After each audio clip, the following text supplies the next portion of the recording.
welcome to Inkquiring Minds. Today I have a very interesting set of 3 custom-made nibs made by our own Sally Smith here in Calgary. She goes by Sallymander Nibs, and you can reach her on her Instagram page at this address here below. One of these nibs I've already reviewed, and you can see that video by clicking right up there. But I borrowed these 3 pens with these 3 very special nibs to showcase some of Sally's work. This pen on top is an Ensso Piuma with a triple stacked stub Sally calls the Vanadium. Then there's a double stacked Architect on this Moonman Majohn A2. And this pen belongs to Murray. Thank you, Murray.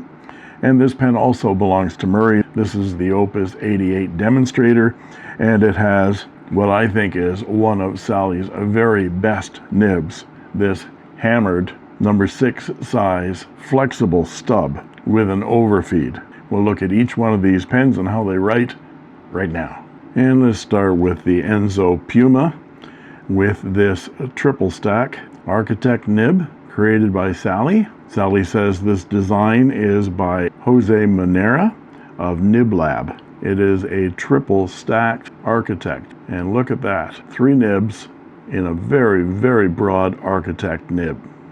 Let's see how it writes. So this is the Ensso Piuma, and you can see it's very, very broad, and you can stand it up vertically to get a thinner horizontal line, or lay it down flat for a broader horizontal line, just like a paintbrush. Very interesting creative design. Next up, let's look at Murray's A2 Moonman Majohn, and it has a double stack Architect made out of 2 Moonman Majohn nibs stacked on top of each other, and that's what the tip of this nib looks like. See, lining up those 2 nib slits together. Very delicate work on a very tiny nib. And this is the Majohn A2 double stack Architect. I like Architects. They give you a thin vertical line and a thick horizontal line, and you can roll this one over and get a very fine line as well. And the ink here is a Roshizuku Konpeki. It should indicate that the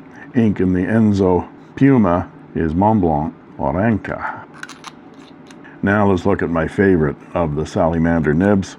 This is in the Opus 88 demonstrator. This nib and pen are owned by Murray, of course. And let's take a look at this nib. I love this hammered design, and you get the impression that this nib was actually hammered on an anvil with a ball peen hammer.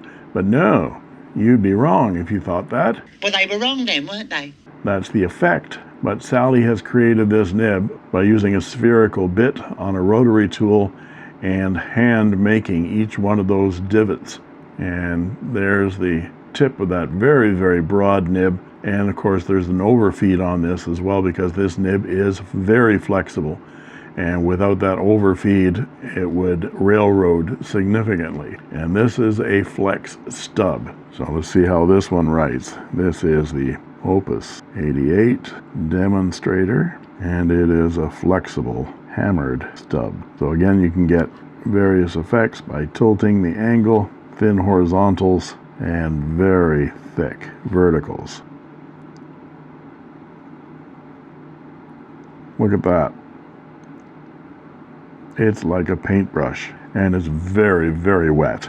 And the ink here is again a Roshizuku. This time it's Kujaku. And there you have it, 3 very interesting custom-made nibs by Sallymander Nibs, our Sally Smith. If you're interested in purchasing or asking Sally to create you something, contact her via her Instagram page, Sallymander Nibs. Thanks to both Murray and Sally for providing these fantastic nibs for a quick review. And thank you for watching. I made this.